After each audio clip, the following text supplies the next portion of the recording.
எரேமியா 45 அதிகாரம்.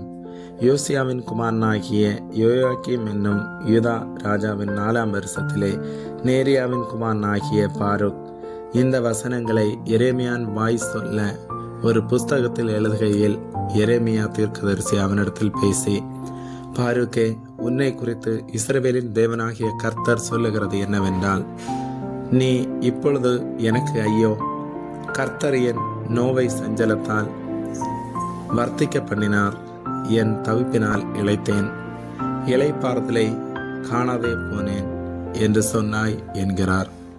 இதோ, நான் கட்டினதையே நான் இடிக்கிறேன், நான் நாட்டினதையே நான் பிடுங்குகிறேன். இந்த முழு தேசத்துக்கும் இப்படியே நடக்கும். நீ உனக்கு பெரிய காரியங்களை தேடுகிறாயோ? தேடாதே.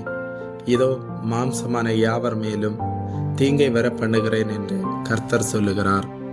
ஆனாலும் நீ போகும் சகல ஸ்தலங்களிலும் உன் பிராணனை உனக்கு கிடைக்கும் கொள்ளை பொருளாக தருகிறேன் என்று கர்த்தர் சொல்லுகிறார் என்று அவனுடனே சொல் என்றார். ஆமேன்.